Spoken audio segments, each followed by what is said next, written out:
Pessoal, dando sequência às nossas aulas de escatologia, estávamos tratando acerca da construção dessa ideia de Israel como relógio escatológico, né? Claro, adotando a questão da história de Israel de um ponto de vista dispensacionalista e usando ela como aproveitando, né, todo esse contexto histórico como uma forma de demonstrar que Israel, na verdade, é um grande milagre da parte de Deus, e ele é a nação, né, no caso Israel é a nação sobre a qual se cumpre as profecias tanto do Antigo Testamento quanto a previsão de Cristo em relação a ser a figueira que floresce, e ao florescer nos aponta, nos mostra um sinal, o sinal da mudança de tempo, quando Cristo fala, né, olhai para a figueira e para todas as árvores, quando florescer, saber que já está próximo o verão. Então sabemos que está próximo um acontecimento muito importante, um acontecimento fundamental, a mudança de estação, a mudança de época, né? A mudança de dispensação, vamos dizer assim. Estamos prestes a encerrar a dispensação na qual a igreja ainda está vivendo, que é chamado esse parêntese profético. Na verdade é um interregno, né? É uma interseção entre a 69ª semana e a 70ª, que está para desenvolver-se ao longo do período chamado Grande Tribulação, né? Após o arrebatamento da igreja. Então a gente caminhou pela história de Israel de uma forma bastante breve, mas é importante pontuar isso. Então, conforme a gente colocou no vídeo anterior, desde o ano 30 da era cristã, quando Cristo lançou essa previsão acerca do templo, né, que não ficará pedra sobre pedra, o seu cumprimento dessa predição em 70, ao longo de todas essas épocas de Israel, como sofreu perseguição, como foi espalhado pelo mundo, né, no movimento chamado diáspora. E finalmente em 1948, quando já, né, diante desse colapso, né, das grandes guerras mundiais, a grande perseguição aos judeus, não somente a eles, né, mas uma perseguição bastante atroz contra o povo judeu, nessa reunião foi lançado esse projeto do estabelecimento de Israel dentro, novamente, com a sua terra, né, com o seu Estado nacional. Então na verdade, esse acontecimento, esse fato, ele também pode ser visualizado dentro de uma profecia bíblica, a profecia de Isaías, onde Deus fala que trará o seu povo, né, de todas as nações em asas como águias, e vemos aí os judeus, não todos, mas principalmente aqueles que estavam atingidos, aí, que estavam sendo perseguidos, tomarem aviões, serem transportados para Israel. Então vimos que o profeta, por inspiração divina, ele antevê algo que nós, na nossa geração, na nossa época, pôde ser visto. Vemos as imagens, vemos as reportagens, né? Vemos aí os acontecimentos históricos que nos mostram o quanto a Sagrada Escritura, sob inspiração divina, pôde nos mostrar acerca de algo que na nossa época está se cumprindo, está se realizando.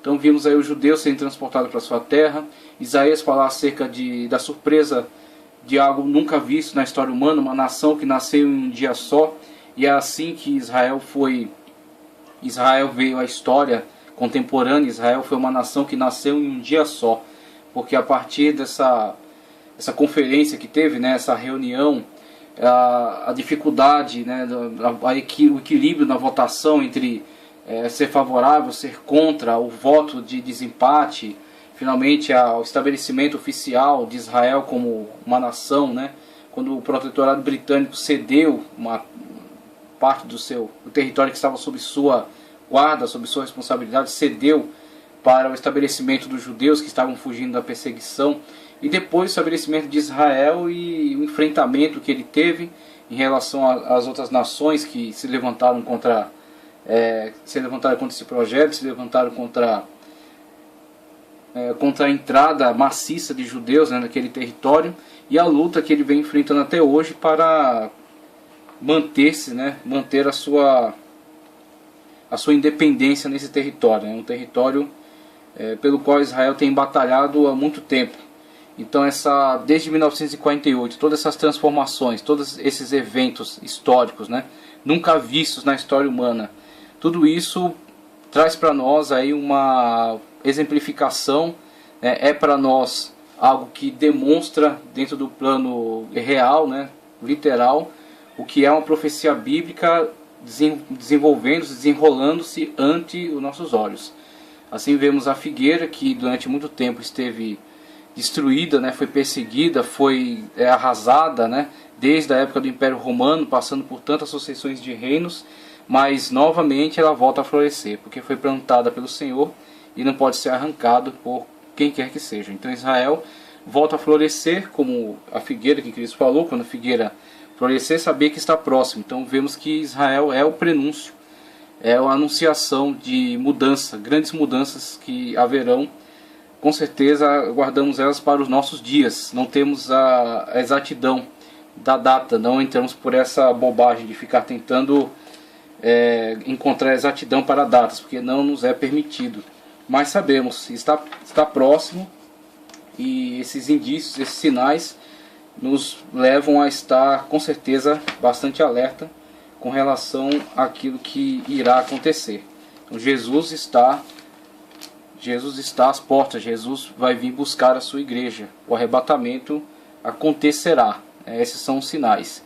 Vemos aí que não há como apontar um dia, não deve ser feito esse tipo de trabalho, isso é uma questão inútil, mas o que devemos fazer é estar alerta. Jesus a qualquer momento vai arrebatar o seu povo, vai levar a sua igreja da terra, no evento, né, os dois eventos que estão dentro do evento chamado a vinda do Senhor. Primeiramente o arrebatamento, quando nós nos encontraremos com o Senhor nos ares, e depois a vinda de Cristo à terra juntamente conosco. Nós viremos com Ele estabelecer o seu reino na terra, o reino de 1000 anos, no qual Cristo reinará e nós juntamente com Ele. Então, passando para essa questão do arrebatamento, seguimos em frente aí, tratando agora acerca do arrebatamento da igreja. E o teólogo aqui na apostila diz o seguinte: o arrebatamento da igreja é o momento mais palpitante e esperado pelos crentes, porque se trata da nossa eterna redenção. Esse tema é o mais importante de todo o Novo Testamento. A palavra arrebatar significa tirar com ímpeto, com violência, e é exatamente o que Jesus fará com aqueles que prometeu vir buscá-los. O Senhor Jesus virá à terra buscar o que é seu e não pedirá licença a ninguém. E aí ele cita 1 Coríntios 15, 51 e 53. Quem não crer nisso está mais propenso a viver um cristianismo social do que mesmo espiritual. Mas é certo dizer que mesmo crendo nisso, muitos cristãos ainda vivem seu cristianismo sofrivelmente. A bem da verdade, isso não é uma esperança para ser crida, mas para ser vivida. Com respeito a isso, alguém já disse: devemos viver hoje como se Jesus voltasse. E eu coloco aqui, faço até uma pequena modificação, que aqui diz: viver hoje como se Jesus voltasse amanhã. Na verdade, eu acho que o correto é dizer: viver hoje como se Jesus voltasse a qualquer momento, né? Porque se talvez pense que Jesus volte amanhã, seja surpreendido. Com respeito à volta de Cristo para buscar a sua igreja, o Novo Testamento nos dá provas exaustivas. Jesus falou muitas vezes e de várias maneiras acerca de sua volta sutil e iminente. Esse ensino está bastante claro, mas especialmente em suas parábolas. Por isso ficai também vós apercebidos, porque a hora em que não cuidais, o Filho do Homem virá. Veja só como o próprio Senhor Jesus descreve o evento da sua vinda e como há distinção entre as duas etapas do mesmo evento. Então a vinda de Cristo é o evento, um evento. Só que este evento está dividido em duas etapas. E essas etapas estão claramente especificadas, sendo a primeira etapa, chamada arrebatamento da igreja, é descrita sempre como algo que pega as pessoas de surpresa. Então não é possível fazer a simplificação daquilo que tem feito os pós-milenistas e os pré-milenistas históricos, no sentido de dizerem que não há possibilidade para enxergarmos as duas etapas, que na verdade o evento é também uma só etapa, sendo na verdade apenas a vinda do Senhor em glória para estabelecer o seu reino, quando todos os olhos verão. Isso na verdade seria ignorar essas narrativas em que o próprio Senhor Jesus fala acerca da sua vinda como que de surpresa, pegando as pessoas de surpresa. A sua vinda como algo que não será visualizado, não será visto. É algo que deixará as pessoas atônitas, uma vez que não poderão entender corretamente aquilo que acabou de se passar com eles. De tal forma, como foi rápido, como os apanhou de surpresa, ficarão atônitas. Então é esse o sentimento que nos transmite os textos que onde Cristo descreve, onde Paulo também descreve o mesmo evento. Então logo, estamos falando de dois eventos, estamos falando, aliás, de duas etapas do mesmo evento. Sendo a primeira etapa um momento em que o Senhor arrebata o seu povo, toma o seu povo para si de forma surpreendente, pegando muitos de surpresa, muitos que não estão aguardando, por isso pegando muitos de surpresa, tá certo? E uma segunda etapa do mesmo evento, quando ele, juntamente com estes a quem ele tomou para si, que foram tirados para o Senhor, ele juntamente com esses virá agora declaradamente, claramente, à luz dos olhos, manifestadamente a todos, onde todos verão e se lamentarão por aquele a quem crucificaram. Por exemplo, é uma descrição que é dada desse evento. Então, enquanto num evento há um elemento surpresa, no segundo evento há um elemento de anunciação, de proclamação, tá certo? Então são etapas distintas de um mesmo evento. É o mesmo evento, a vinda do Senhor, mas ele se desenrola em duas etapas distintas. Então ele cita aqui Mateus 24:44, por isso ficai também vós apercebidos, porque a hora em que não cuidais, o Filho do Homem virá. Também diz aqui, no final da parábola das 10 virgens, Jesus concluiu dizendo, vigiai, pois não sabeis a que dia, nem a hora em que o Filho do Homem há de vir. Então, vimos aí, por exemplo, aquele exemplo trazido acerca do desenvolvimento histórico de Israel e a relação que há entre esse desenvolvimento histórico e aquela menção que Cristo faz acerca da figueira. Então vimos que são indicadores. Há indicadores, tá certo? Há indicadores para que o seu povo esteja alerta, o seu povo esteja atento a tudo que está acontecendo. Mas os indicadores não nos dão datas precisas. Não é indicado um dia preciso. E isso não será feito. O Senhor Jesus deixou isso muito claro. Não será dado datas precisas, não será indicado uma data precisa. Mas sim, é indicado, dado evidências, são apontadas algumas manifestações que indicarão para o seu povo estarem em alerta, né, ao iminente acontecimento de extrema importância, que é a sua vinda. Primeiramente com o arrebatamento, depois com a vinda no plano físico para estabelecer o seu reino, tá ok? Então no final da parábola, conforme foi lido aqui, consolando os apóstolos a não se entristecer pela sua ausência, Jesus disse, quando eu for e vos preparar lugar, voltarei e vos receberei para mim mesmo, para que onde eu estou estejais vós também. João 14:3. O autor da Epístola aos Hebreus escreveu o seguinte, assim também Cristo, oferecendo-se uma vez para tirar o pecado de muitos, aparecerá segunda vez sem pecado aos que esperam para a salvação. Hebreus 9:28. Incentivando os crentes a esperar a volta do Senhor Jesus com paciência, Tiago escreveu o seguinte, sede vós também pacientes, fortalecei os vossos corações, porque já a vinda do Senhor está próxima. Tiago 5:8. Aos Tessalonicenses, Paulo escreveu o seguinte, portanto, o Senhor mesmo, dada a sua palavra de ordem, ouvida a voz do arcanjo, ressoada a trombeta de Deus, descerá dos céus.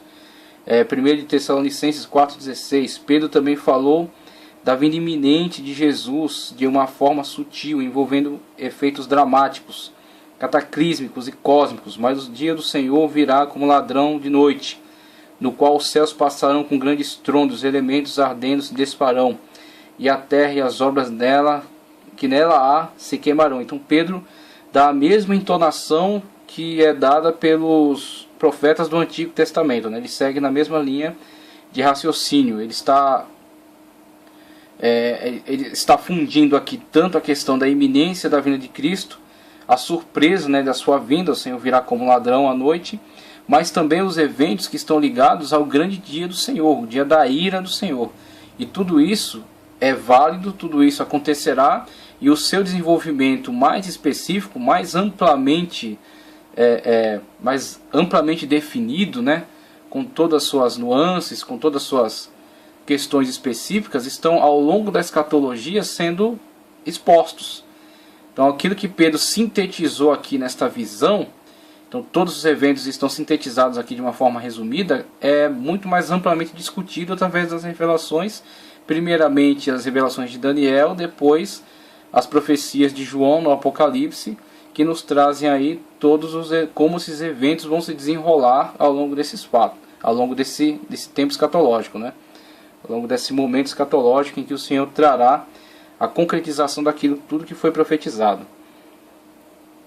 No mesmo instante em que Jesus subiu aos céus após a sua ressurreição, 2 anjos disseram aos discípulos: esse Jesus que dentre vós foi assunto ao céu, virá do modo como viste subir. Veja só, do modo como viste subir. Então, no modo como viste subir, o verás vir. Só que os apóstolos estarão com o Senhor, juntamente com a igreja. Então, o que é importante aqui é dizer, será visto, será contemplado, né? Será algo revelado a todos, não será oculto, né? Não será de surpresa, mas será algo que todos poderão contemplar, né? Todos poderão visualizar. O próprio Jesus fecha o Apocalipse com a seguinte promessa: certamente cedo venho, Apocalipse 22:20. Então tem aí diversos textos bíblicos que estão relacionados ao evento, ao grande evento, né? A vinda do Senhor, e analisando eles especificamente, a forma como descrevem, podemos visualizar tanto o arrebatamento quanto a vinda do Senhor, tanto quanto a parousia, né? Que é a vinda física do Senhor em glória. Então, enquanto temos, num lado, a igreja sendo levada para Cristo, sendo tomada dentre a terra e arrebatada para o Senhor, aquilo que a palavra arrebatamento nos traz, né, da ideia do tomar de surpresa, com ímpeto, quanto podemos visualizar em algumas descrições a tomada do povo de Deus para junto a Cristo, para perto de Cristo, e em outras descrições podemos ver a vinda do Senhor em glória. Então temos aí tantos versículos que ilustram o arrebatamento, quanto versículos que ilustram a parousia. Por isso que subdividimos os eventos e conseguimos então, alinhando essas duas descrições, encontrar a descrição total do evento, a vinda do Senhor. A vinda do Senhor está completamente descrita em arrebatamento e parousia. Arrebatamento visualiza essa tomada repentina e impetuosa do povo de Deus para perto de Cristo. E a parousia descreve a vinda de Cristo juntamente com os seus para implantar o seu reino. Tá, ok? Há descrições tanto das características de uma etapa do evento, quanto as características da outra etapa. Os teólogos liberais têm ensinado por muito tempo que essas promessas de Jesus não se referem à sua vinda pessoal à Terra. Eles têm afirmado que o que entendemos por vinda pessoal de Cristo se refere ao ato da pessoa receber o Espírito de Cristo, bem como seus ensinamentos éticos para viver um tipo de vida moldada na forma de vida que ele viveu, à base da ética e do amor. Isso quer dizer que sempre que alguém se dispõe a copiar o tipo de conduta de Jesus, significa que Jesus veio para essa pessoa.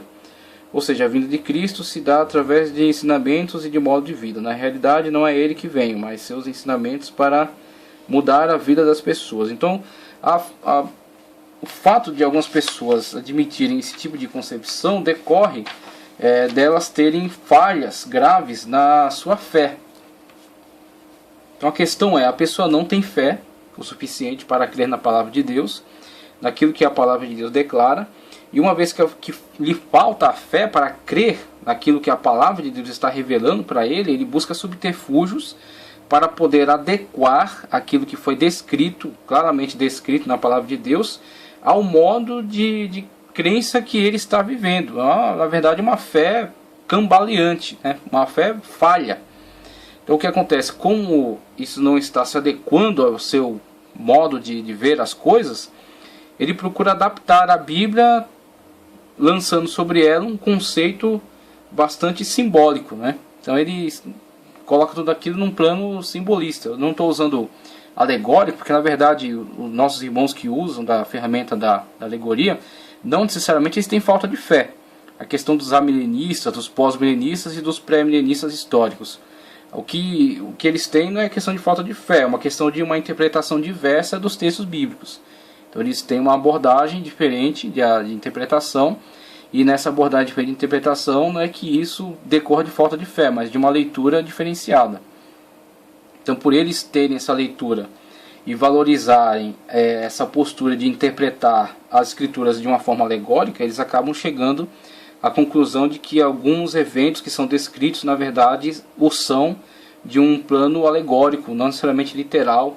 Sendo assim, eles acabam interpretando que aquilo que é descrito de formas diferentes, na verdade, são apenas diferentes descrições do mesmo fato.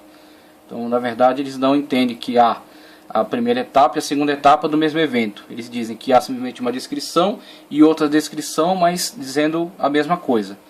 Não é o que geralmente entende o pré-milenista, né? O pré-milenista, no modo geral, ele visualiza essa questão dessa divisão das duas etapas. Então vemos aqui.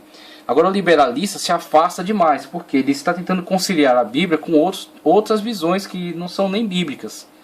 Então o liberalista geralmente se afasta um tanto das interpretações da ortodoxia, né, da teologia ortodoxa, e acaba tentando reinterpretar a Bíblia conforme a sua visão racionalizada. Ele tenta racionalizar essas questões bíblicas. Quando não consegue, ele apela, né, para esse tipo de interpretação. Aí vemos outras referências. 1 de Tessalonicenses 4,16, Paulo escreveu: pois o mesmo Senhor descerá do céu com grande brado. Nesse caso, se a vinda de Cristo se referisse aos seus ensinamentos, ou ao seu modo de vida, Paulo não teria dito o mesmo Senhor. Para o apóstolo não será outra pessoa, nem os ensinamentos de Jesus, ou qualquer outra coisa, mas o mesmo Senhor, conforme ele mesmo diz. Então, temos aí teólogo Expedito Marinho passando o seu ponto de vista em relação a essas possibilidades, né? Mostrando que, na verdade, se nós concordarmos com essa interpretação liberal, nós nos afastamos daquilo que a própria Bíblia descreve em relação aos eventos. Então, quando Paulo assevera que é o mesmo Senhor, ele está especificando que não é outra pessoa, não é algo subjetivo, como as palavras de Cristo. As palavras de Cristo virão a nós, né, e isso será como que um arrebatamento. Nós fomos tirados da vida de trevas, da vida de pecados, para a vida de Cristo, né, para a vida de salvação. E isso é como um arrebatamento. Seria uma leitura deslocada daquilo que a própria Escritura diz acerca desses eventos. Então a Escritura os descreve como o próprio Senhor, o mesmo Senhor. Dada a ordem, tocada, ressoada a voz, a trombeta do arcanjo, dada a ordem, o Senhor descerá e reunirá junto a si. Então quer dizer, não resta espaço para outra leitura, uma vez que o autor que está descrevendo o evento é claro. Ele é específico quanto ao sujeito aqui dessa situação, desse ato, né? Ele diz, é o mesmo Senhor, é uma ação dele, parte dele, ele é o principal aqui neste evento, ele é quem desencadeia aqui todas essas ações. Então não podemos substituí-lo por algo que não seja ele. Não podemos colocar isso aqui num plano subjetivo, como se fossem as palavras dele, como se fossem apenas um ato salvador, um ato de transferir a pessoa de uma vida de pecado para uma vida de salvação. Na verdade, isso aqui é um evento específico que está sendo dirigido pelo Senhor. É o mesmo Senhor. Então é isso que o teólogo aqui procura deixar muito claro, e é isso que nós cremos também com relação à descrição desses eventos. Ora, essas pessoas já receberam a vinda de Cristo por meio de seus ensinamentos e desses dons, então que tipo de vinda de Cristo é essa, senão a sua própria pessoa? Nesse caso, as promessas não deveriam ser feitas aos crentes, mas aos crentes que já receberam, mas aos descrentes que ainda não a receberam. Mas não é isso que lemos na Bíblia. Às vezes, em vez disso, as promessas são feitas aos próprios crentes que já receberam tudo aquilo que o Senhor já deu. O que resta agora para os crentes é esperar Jesus voltar para levá-los para si. E as promessas que descrevem esse evento são bem claras no relato de Filipenses 3, 20 a 21. Relato de Filipenses 3, 20 a 21, que eu acho até importante. Nós fazemos a leitura desse texto. Filipenses 3, 20 ou 21. É algo bastante esclarecedor em relação a esses eventos, quando diz: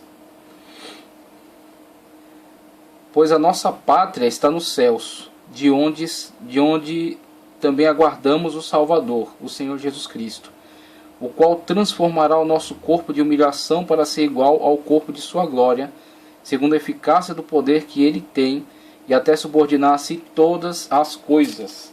Então, vemos aí na descrição do apóstolo Paulo, quando escreveu sua carta aos Filipenses, que existe uma ação de Deus por meio da qual nosso corpo será transformado. Então, isso aí, diante da falta de fé de alguns leitores, existe, claro, uma dificuldade em se concordar com essas manifestações. Como nosso corpo será transformado, como nós seremos mudados em outra natureza, como nós seremos transportados para o reino espiritual. Então, aqueles que tentam trabalhar apenas num modo de racionalismo humano, negando tudo aquilo que é espiritual, negando tudo aquilo que é sobrenatural, terão grande dificuldade em fazer essa leitura, porque a Sagrada Escritura é teopneustos, né, inspirada por Deus, e ela fala de coisas sobrenaturais, ela fala de coisas espirituais. Então, não fazer a leitura concordando com as suas características de sobrenatural é desrespeitá-la naquilo que ela está descrevendo. A Bíblia está descrevendo isso desta forma. Então, este evento não pode ser simplesmente colocado num plano de um evento simbólico. Colocá-lo num plano de evento simbólico é mostrar a incapacidade de leitura. O texto está indicando que é um evento que acontecerá num plano físico, literal, né? E que provocará uma transformação na vida das pessoas. Aquele que sofrer a ação deste evento será transformado. Haverá uma transformação de sua natureza. Explicar isso, colocar isso detalhadamente não é necessário, porque isso é um evento sobrenatural que aguarda o seu cumprimento. Quando este ser sobrenatural começar esse processo, desenrolar esse processo, então nós sofreremos a ação dele, este que tem competência para realizar esta ação. Então o Senhor, que tem competência para isso, realizará esse processo de transformação e levará aqueles que estão debaixo da sua salvação, aqueles que estão submetidos à sua graça, os levará para perto de si. Como? Transformando a sua natureza, fazendo com que recebam corpos gloriosos, assim como ele recebeu. Na sua ressurreição, ele deixou muito claro para os seus discípulos que, ao verem aquele homem que estava morto e que ressuscitou, não estavam vendo um espírito. Não estavam vendo, vamos colocar assim, uma alma penada, como muitos hoje colocariam, né? Não é um ser etéreo, não é um ser, não é uma emanação, não é uma luz, né? Não é um fantasma. É um ser que pode ser tocado, é um ser que pode tocar, é um ser que pode consumir alimento, tomar alguma bebida, ser tocado, né? Como ele fala para Tomé, tocar nas marcas, né? E tomar vergonha na cara, deixar de ser incrédulo e ser crente. Então fala para Tomé tocar, é possível tocar esse ser. Mas ao mesmo tempo que é possível tocar esse ser não está limitado nem ao tempo nem ao espaço. Porque ele diz aos discípulos para irem a Jerusalém, que ele vai encontrar-se com eles. Quando os discípulos chegam lá, Jesus já está lá. Por onde ele foi? Como ele chegou? Né? Quando os discípulos se reúnem num lugar fechado com medo da perseguição, da retaliação que estava sendo prometida, já programada pelos judeus, Jesus aparece no meio deles. Jesus não bate na porta, né? Jesus não espera lá de fora, toca a campainha, né? Manda alguém chamar, manda uma mensagem pelo WhatsApp. Não, nada disso. Ele simplesmente aparece no meio dos discípulos. Aí eles, diante daquele susto, eles ficam atônitos e aí ele já trata de tranquilizá-los. Não é um espírito. Tragam algo para comer. E aí mostra para eles que existe algo que está muito além da compreensão deles. Estava muito além da compreensão daqueles discípulos que estavam no momento, que contemplaram, que viram, que tocaram. E está muito mais distante ainda da compreensão da nossa geração. Nossa geração incrédula, nossa geração cética, nossa geração que tem sido atormentada por uma ciência ateia, inútil, ridícula, que tem negado aquilo que está diante dos seus olhos, né, acerca da ação de Deus, da criação de Deus. Não toda a ciência, porque tem muita ciência séria praticada por pessoas que respeitam as evidências, respeitam aquilo que é demonstrado pela própria natureza, além de crerem e respeitarem aquilo que a palavra de Deus diz acerca da verdade. Muitos cientistas que são pessoas coerentes. Então temos aí uma grande batalha a enfrentar, que é o que? Vencer essas barreiras, a barreira da incredulidade. Então a Bíblia nos descreve este evento desta forma. Não adianta inventar outra descrição, é esta. Não poderemos compreendê-la totalmente, como os discípulos que estavam diante do Mestre, num corpo glorioso, não compreenderam. Mas uma coisa podemos fazer, podemos crer. Então, de acordo com aquilo que o Senhor já tem falado, ao longo de tanto tempo, tantas promessas que têm sido prometidas e cumpridas, realizadas, como a descrição que a gente fez agora há pouco acerca de Israel, da sua história. Israel é um milagre de Deus, uma nação do tamanho que é Israel. Hoje é uma grande nação com um poderio bélico tremendo, mas nem sempre foi assim. Israel está aí. Outras nações maiores desapareceram na névoa da história. Israel está aí. Então vemos aí como a palavra de Deus não falha. E aí, dentre as promessas, existe essa. A promessa do arrebatamento da igreja, da transformação dos nossos corpos num corpo glorioso, e a promessa da ressurreição, de estar para sempre vivo juntamente com Cristo Jesus. Essa promessa alimenta gerações e muda o rumo da história, da vida das pessoas. Então quem não vive, quem não tem esta promessa, não tem essa tranquilidade, é uma pessoa com certeza que vive num grande tormento. Existem muitas pessoas que vivem hoje um grande tormento na sua vida, porque vive na iminência da morte e da destruição. Então quem não crê no sobrenatural, quem não crê em Deus, quem não tem a certeza da salvação em Cristo Jesus, a certeza da salvação não é porque a gente é bonzinho, a gente é boazinha. Não, nada disso, não tem ninguém bom. Todo mundo é ruim e todos estão destituídos da glória de Deus, estão envolvidos no pecado. Não existe ninguém bonzinho. O que existe é o seguinte: Jesus, que é aquele que foi enviado por Deus para morrer por nós na cruz do Calvário, pagou diante de Deus a nossa culpa. Então ele foi diante do Pai levando o preço da nossa salvação, que é exatamente a entrega daquele que era inocente por aquele que é pecador. Então Jesus, diante de Deus, paga pela nossa dívida. E aí ele, diante de Deus, nos coloca como que totalmente limpos de pecado. Quando o quê? Quando estamos submetidos ao seu sacrifício. Quando estamos submetidos totalmente à sua pessoa. Quando somos de fato servos e servas de Deus. Nos colocamos debaixo da sua proteção, debaixo da sua graça, do seu favor imerecido. Então, admitindo Jesus como um sacrifício vicário, sacrifício substitutivo, o seu sacrifício salvífico pela nossa vida, estando submetidos à sua vontade, à sua palavra, como Paulo fala, não vivo mais eu, mas Cristo vive em mim. Então se Cristo vive em mim, vive em você, o mesmo Cristo que morreu e que ressuscitou é aquele que irá ressuscitar a nós, tá certo? Para estarmos para sempre com Ele, recebermos dele o corpo que Ele recebeu, o corpo glorioso para viver para sempre. Então o cristão que tem esta esperança, que crê nesta verdade, ele vive outro tipo de vida, um modo de vida diferente do modo de vida que o mundo tem vivido. Então o mundo está sempre correndo atrás de satisfação, da concupiscência, do desejo carnal, viver nessa intensidade. Por quê? Porque ele está sempre na iminência da morte e da destruição. Logo a vida se passa, logo o tempo se acaba e nós não teremos mais nada, porque eles não conseguem visualizar a eternidade. Eles não têm contato com a eternidade, não têm contato com a vida eterna. Então logo esta sensação constante na vida das pessoas é que leva elas ao tormento.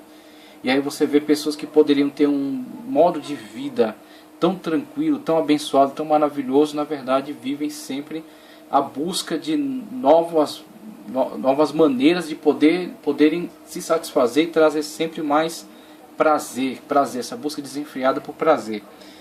E aí, exatamente nessa situação, é que muitos acabam por se meter em muitas situações desastrosas, né? Muitas situações que são completamente desastrosas para a sua vida. Por quê?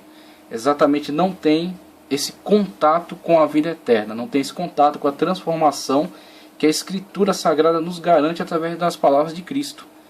É Cristo a garantia da vida eterna.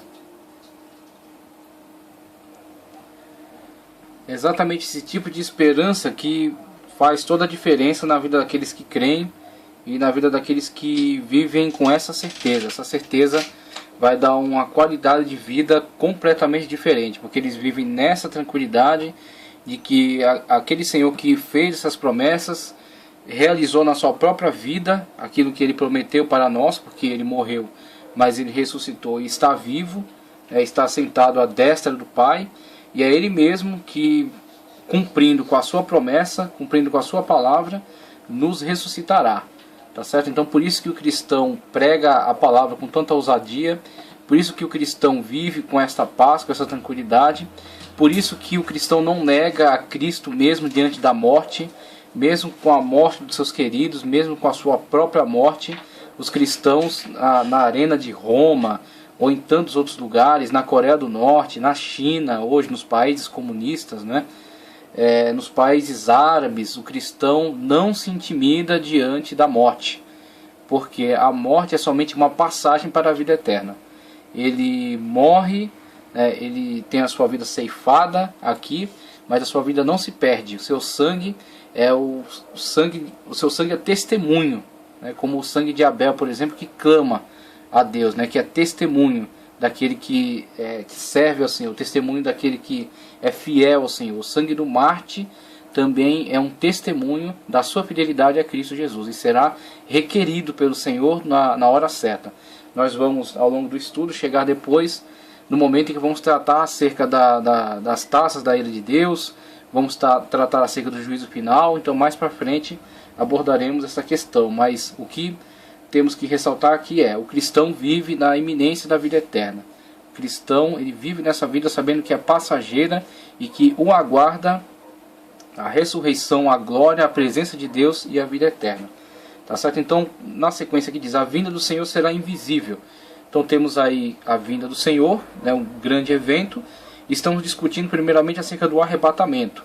Então o texto referencial, conforme está na tela, é 1 de Tessalonicenses 4, 16 ou 17. Porquanto o Senhor mesmo, dada a sua palavra de ordem, ouvida a voz do arcanjo, ressoada a trombeta de Deus, descerá dos céus, e os mortos em Cristo ressuscitarão primeiro.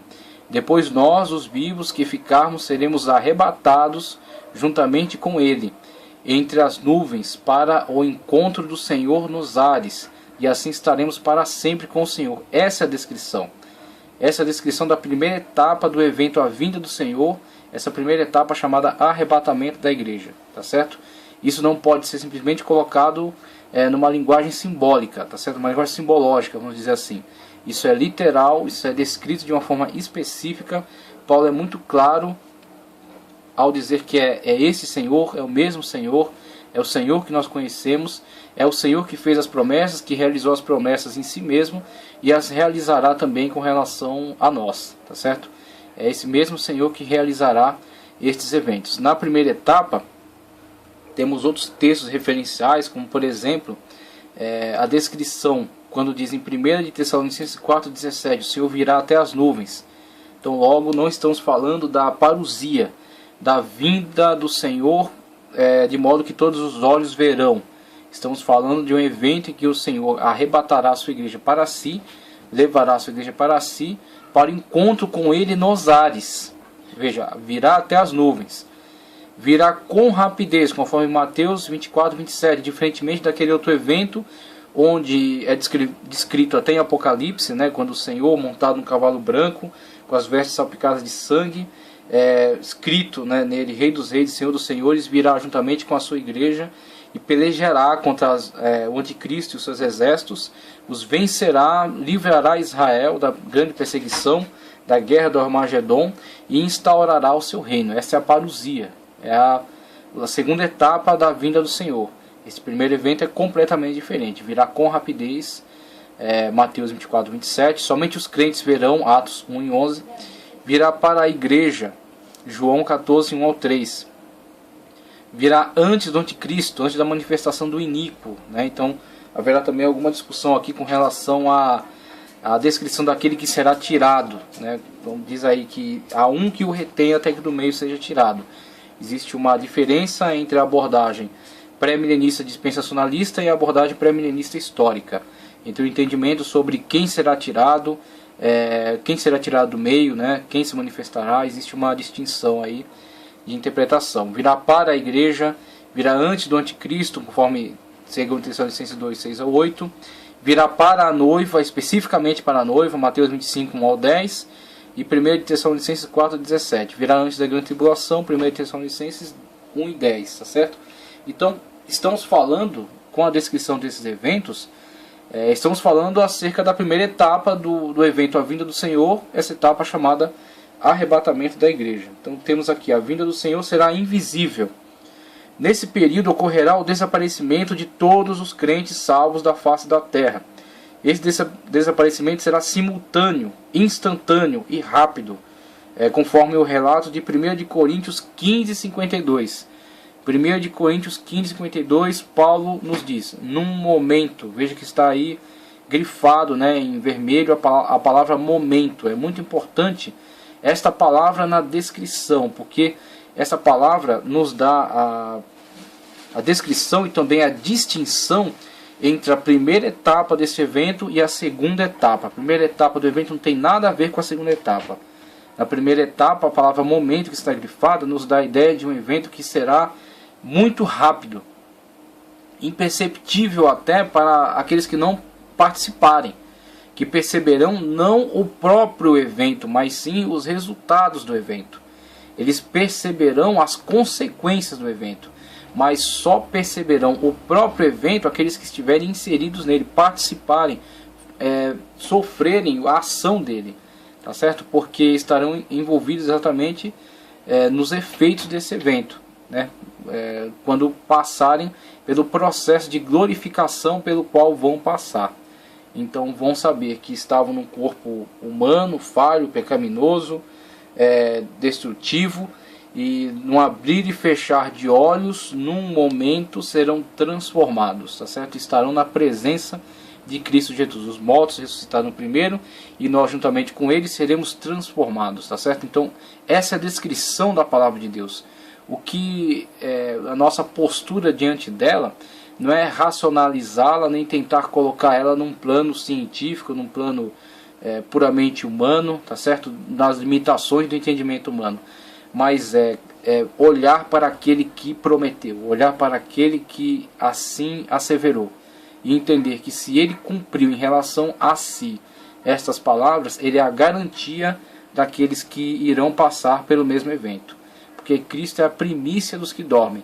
Ser a primícia dos que dormem é dizer, dentre todos que morrem, e a morte é universal, todos são atingidos por ela, só alguns poucos serão privilegiados de não ver a morte, tá certo? E aí tem dois personagens bíblicos que não viram, mas são casos de exceção, tá certo? E com certeza um mistério de Deus para o futuro, tá certo? Mas a morte é uma sentença universal. Se há algo certo na vida do homem é que ele morre. Agora, dentre os mortos, há um que ressuscitou. Não há essas ressurreições temporárias, onde a pessoa ressuscita como uma ação de Deus, do poder, do milagre de Deus, mas depois também é atingida pela morte, né? Cumpre sobre ela a sentença da morte. Então não estamos falando desta ressurreição, estamos falando daquele que ressuscitou para não morrer mais. Aquele que ressuscitou e recebeu um corpo glorioso, tá certo? Então Cristo é a primícia dos que dormem, porque dentre todos que morreram ele ressuscitou e está vivo, está sentado à destra de Deus. Então Cristo, sendo ele a primícia dos que dormem, é ele a garantia da nossa ressurreição. Como Cristo ressuscitou, vós também ressuscitareis. E se Cristo não ressuscitou, vós estáis mortos nos vossos pecados, né? E não existe salvação. O tom que Paulo dá a esta concepção de que não há ressurreição é esse, que se Cristo não ressuscitou, também vós não ireis ressuscitar. E vós estáis mortos nos vossos pecados, né? Então Paulo diz, a ressurreição é algo fundamental. Cristo ressuscitou, Cristo é a garantia da nossa ressurreição. Cristo é a primícia dentre os que dormem, ou seja, dentre aqueles que dormem, aqueles que morreram, Cristo ressuscitou para não morrer mais.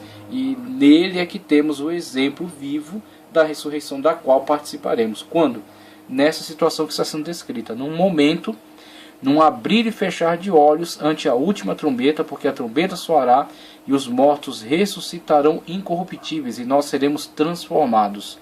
1 Coríntios 15, 52. Perceba que a palavra momento, conforme usada aí, é a palavra átomos, do grego átomos. E átomos, né, na concepção do autor, era a partícula menor, tá certo? A partícula menor da matéria e indivisível, tá certo? A partícula indivisível. Claro que hoje o conceito de átomo sofreu modificações porque existe a possibilidade da divisão do átomo. Então, ele não tem mais esse peso de significação que tinha na época do autor. Mas temos que nos atentar à intenção do autor. Então, o autor, ao lançar mão dessa palavra, ele está falando da menor partícula. E a menor partícula diz o seguinte, que ela é a analogia, tá certo? Ela é a demonstração do que será este evento. Este evento terá o tamanho do átomos, ou seja, ele terá a duração do átomos. Ele se desenvolverá, se desenrolará num momento. E quando ele usa a palavra momento, ele usa átomos, ou seja, o menor momento, o menor tempo. Esse evento será de uma extrema rapidez, de uma extrema velocidade. Ele se realizará inteiro em apenas um átomos, um momento, tá certo? Por isso que este evento está completamente distinto do outro. Ele é a primeira etapa do mesmo evento. É um evento, a vinda de Cristo, mas não é a mesma etapa. Dentro do evento existem descrições diferenciadas. Por isso que tomamos um evento só, é um evento, a vinda de Cristo. Mas o evento tem etapas diferenciadas, sendo a primeira o arrebatamento, que acontecerá num momento. Dentre as outras descrições a volta de Cristo será de surpresa, diferentemente da parousia, que será revelada. Virá como um ladrão, dia e hora ignorados. Então, quando se dará o arrebatamento? Não é possível saber. Por mais que seitas, Testemunha de Jeová, Adventistas do Sétimo Dia e outras mais que possam haver, tenham tentado, não é possível saber porque nos está vedado esse conhecimento. Outra característica é a volta de Cristo é uma esperança bendita. Aqueles que vivem nesta esperança, aqueles que vivem nessa expectativa, com certeza guardam-se, com certeza preservam-se, santificam-se e estão firmados, aguardando a qualquer momento seu nome ser chamado, como gostamos de dizer, colocamos desta forma aí. Mas na verdade, o que está nos descrevendo a palavra de Deus é o som da trombeta e todos nós sendo tomados para o Senhor, sendo levados por Ele, porque a Ele pertencemos. Então a volta de Cristo é uma experiência bendita, conforme já dissemos. A vinda de Cristo para estabelecer o milênio será visível. E agora sim passamos a descrever o outro evento, a outra etapa do evento, perdão. A outra etapa do evento chamado a parousia, tá certo? Ou a vinda de Cristo. Então temos aí a vinda de Cristo para estabelecer o milênio, será visível. Primeira etapa, arrebatamento. Segunda etapa, a parousia. E aí vemos algumas descrições aqui. De acordo com a interpretação dispensacionalista, a vinda de Cristo será em 2 estágios, ou 2 etapas, No primeiro ele virá para arrebatar a igreja, isso ocorrerá de surpresa, de maneira sutil e invisível. No segundo ele virá com a igreja, dantes arrebatada, como Messias de Israel. Esse acontecimento será precedido por reações cósmicas e por vários sinais visíveis. O segundo estágio da primeira vinda de Cristo é chamado parousia, a segunda etapa do evento. Um mesmo evento, um só evento, 2 etapas, tá certo? Isto é, aparecimento. Nesse tempo Jesus fará juízo contra as nações que guerrearem contra Jerusalém, conforme está em Zacarias, livro do profeta Zacarias 4:12, 14, 4:12. A sua presença aterrorizará os reis da terra ao vê-lo descer nas nuvens montado num cavalo branco. Apocalipse 19, 11 ao 16. Nesse dia Jesus salvará Israel do poder bélico da confederação das nações que será organizada pelo anticristo na batalha do Armagedon. Como já vimos, a segunda vinda de Cristo para estabelecer o milênio é chamada em grego parousia, que significa presença ou aparecimento. Então temos aí a descrição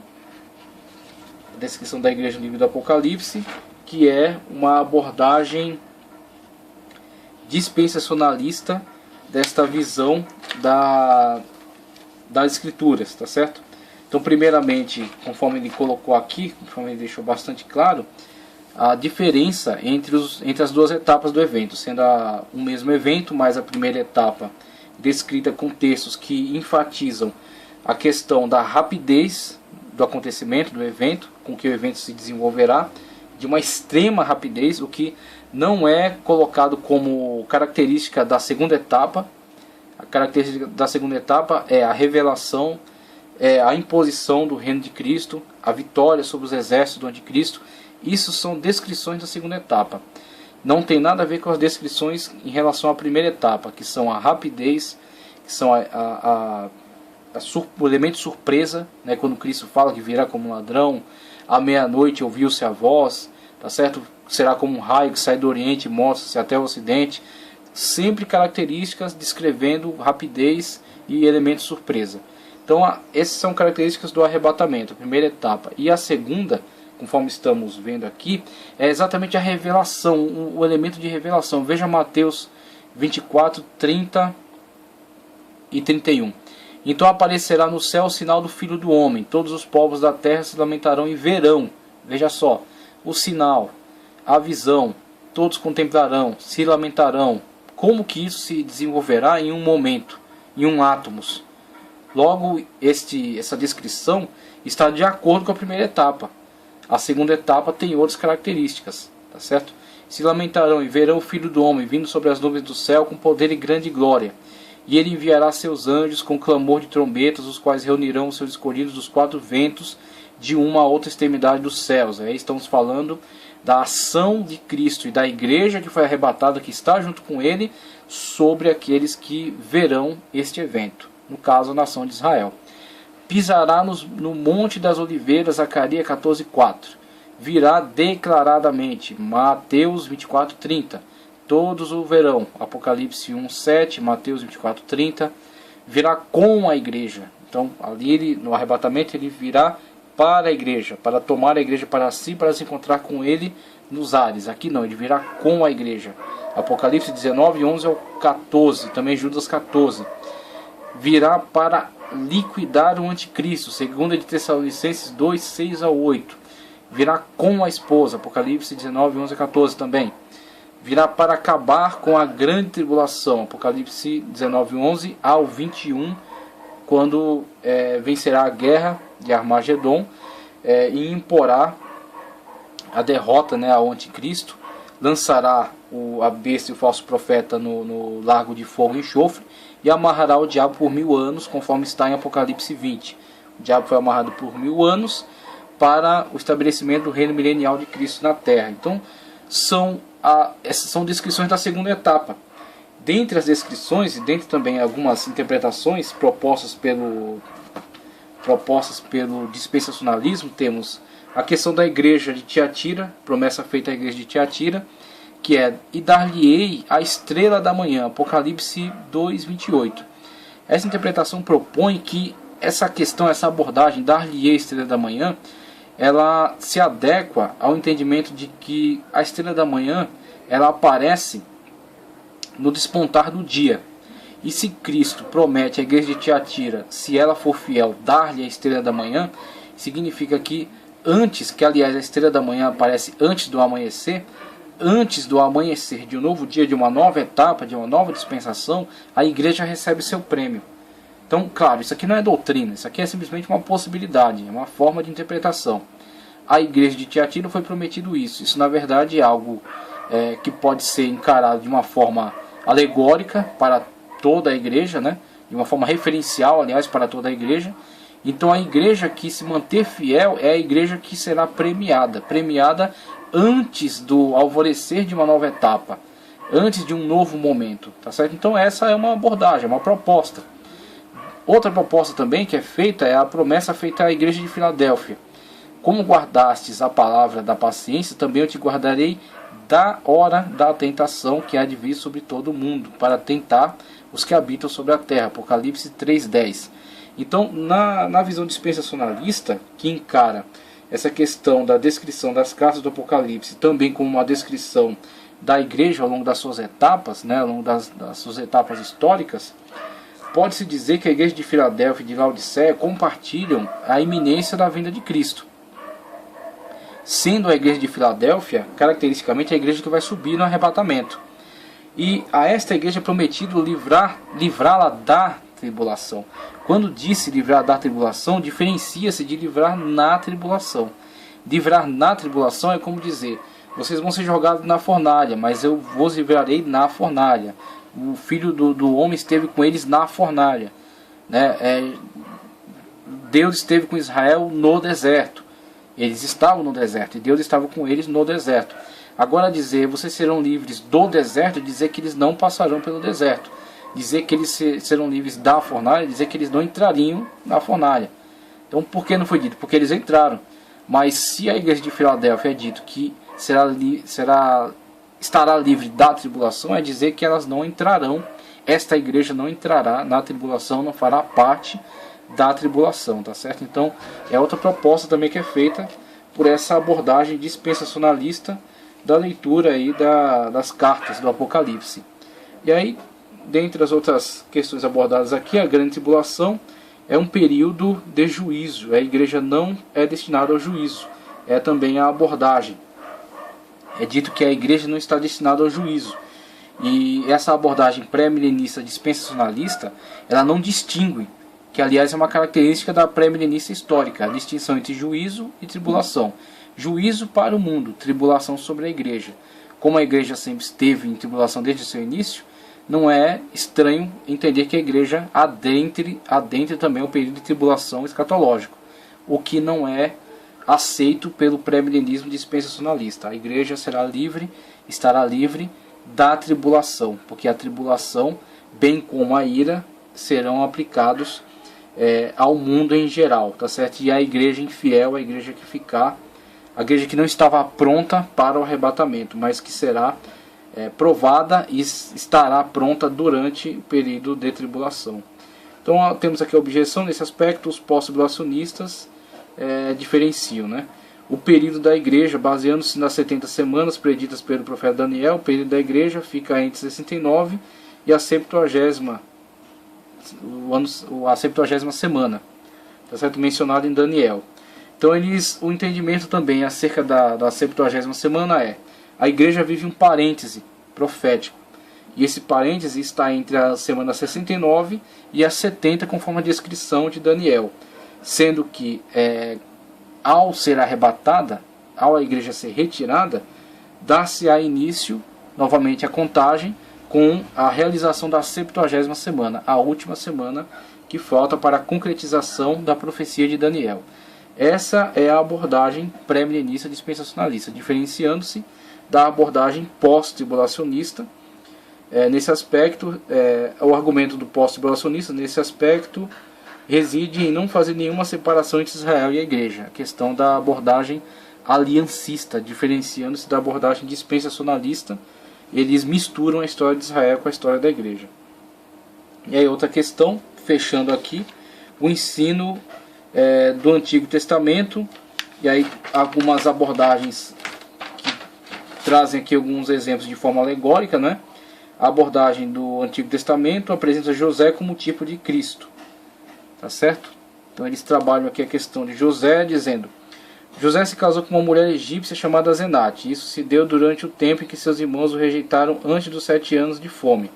Figurativamente, Cristo receberá sua esposa, a saber, a igreja, que na sua maioria também é composta de gentios. Sendo assim, a vinda de Cristo se dará durante o período da rejeição de Jesus por Israel, seus irmãos na carne.